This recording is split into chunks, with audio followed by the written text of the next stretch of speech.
Hello, everybody. It's me, Ross, and welcome back to another edition of the recap. Today, I'm joined by good old Ben Diaf as we bring you 5 takeaways from the win on Tuesday night against Lincoln City at Portman Road under lights.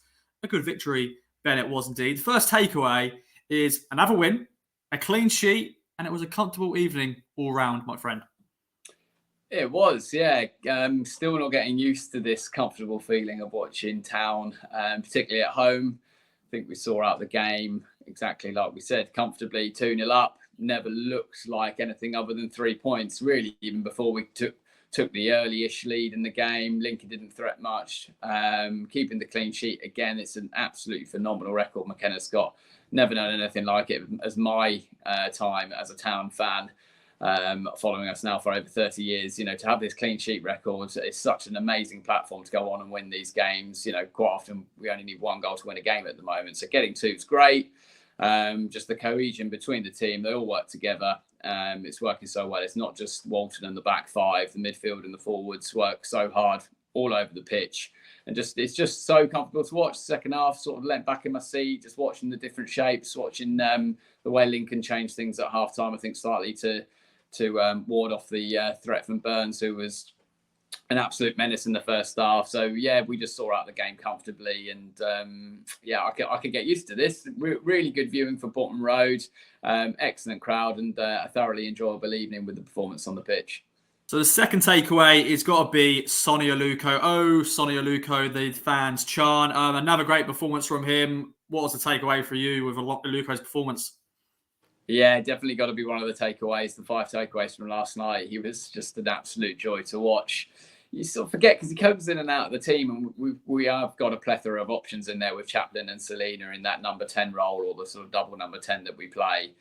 But last night, just the ball just stuck to his feet. It was like he had glue in his boots. The way that his first touch and control, he's one of those players that, not getting too graphic, but he's excellent use of his arse. I think he's got quite a good arse, good glutes. Obviously does a lot of squats, does SONE. But the way he just gets his body and sticks his arse out, it's so difficult to get the ball off him. And his body shape, I mean, the amount of nutmegs I think he did on the Lincoln players last night in the centre of the park, it must have been 4, 5, 6, I think, throughout the 90 minutes. Of course, he got the standing ovation from the crowd. It's great that the Ipswich fans can appreciate what they see in front of their eyes. I know sometimes we're probably a fan base that has different opinions, but we're certainly all as one last night, seeing how well he played. And just again, it just shows you what great strength and depth we've got in that position. But I'm really pleased for SONE. I think we all go back to his debut at Newport and we were thinking, why on earth have we signed him? But he has proven anybody who I think went to the game that evening wrong. He was superb last night. And as a slight 90s kids reference, I remember the Hurricanes was a cartoon show of a football team that were all conquering. I think it was on ITV, and they used to have the ball when they dribbled. The ball used to sort of go out in front of them and then come straight back to them like it was on a string. That was what SONE was like last night. So, that's what he reminded me of watching that cartoon as a kid. SONE ALUKO, I think he goes home with a match award, and hopefully he can go again on Saturday. So let's get into takeaway 3 then, and it's on Tyree Bakkinson, who is changing a lot of fans' opinion. Another good performance from him on Tuesday night. Ben, expand.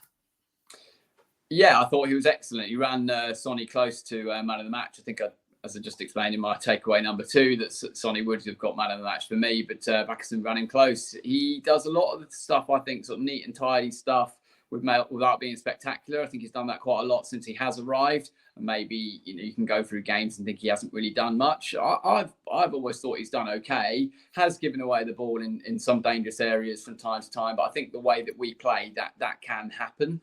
But he's certainly getting more used to just like the cohesion in the team, working with others, understanding which players want it on their right foot as the first touch, which ones they want on the left, which ones they want it past 10 yards in front of them, or if you're Wes Burns, maybe 20 yards in front of them. But he is definitely improving this team now, which is great to see, because it's very much needed without Evans in the team over the last few weeks, picking up that injury. And I'm never really sure about Tom Cowley. He hasn't ever hit the ground running for us. Again, another nice and neat, tidy player in the centre of the park. But Bakkinson does have a bit more about him. He's a bit above Tom Carroll, certainly physically. Of course, he does get involved. He does get his tackles away. good shield in front of that back five when he needs to. But yeah, I thought last night his distribution was improving, and if he can keep on this level of going up and up and up, he's certainly going to have a big say in terms of that team selection when Evans comes back to fitness. And I know, I'm sure we'll touch on it, but Morsey, we're not sure about the injury from last night. He could be an essential player. Well, everyone's going to be essential, but he could be a lot more important than maybe fans first thought from his first few appearances for us. He was, really impressive in last night. So you mentioned it. The fourth takeaway is, of course, the injuries. I think a lot of fans are worried when they saw that, well, all players were dropping like flies. Sam Morsey, George Emerson, Luke Wolfenden, Wes Burns, a lot of players limping off. It's a bit worrying times, Ben. Test times ahead. Of course, we've got some big games as well coming up.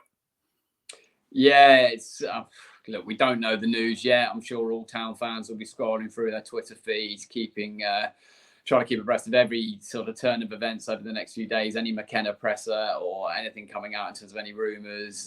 Has Edmondson got a boot on? Is Morsey limping? Have you seen him with an ice pack on? Is Wolfenden been training? What's Wes Burns been doing? Can we get them in some kind of cryo lab to speed up their recovery? I'm sure fans would be happy. Not that we're short of money now, thankfully, but I'm more than happy to throw a few pound their way if we need to get them in more ice chambers or whatever those ice tents they've had down at the Playford Road before. But yeah, we do need Morsey and Edmondson, the two biggest concerns from last night. I think as a League One footballer, you've got to be pretty robust. You're going to get hit in tackles. You've got the games coming thick and fast, so they're going to have an element of fitness, or a high level of fitness, should I say. So the ones that got knocks, like Wolfenden, Burns and Thompson, I think it was, it sounds like they should be okay. Morsey with a hamstring, you don't know. You've got to hope. We've missed him. We really have with those suspensions earlier in the season. I think for me, he's more important than George. Evanson's been a class act for us, but you've got Burgess, who McKenna's been waxing lyrical about his performances in training and saying that he's ready to step up. So being that left-sided and a 3, Burgess left-footed as well. I thought he did absolutely fine coming on last night. Easy situation for him to do so, but still, if he is to come in and fill in, pretty good that he got sort of 25 minutes, half an hour to play last night, fits in the team. We should be okay in covering that area. We will miss Edmondson, no doubt, but Burgess is a pretty good replacement in League One, let's be honest. Morsey, on the other hand, particularly with Evans still out, as much as I just said, Bakinson's ever improving.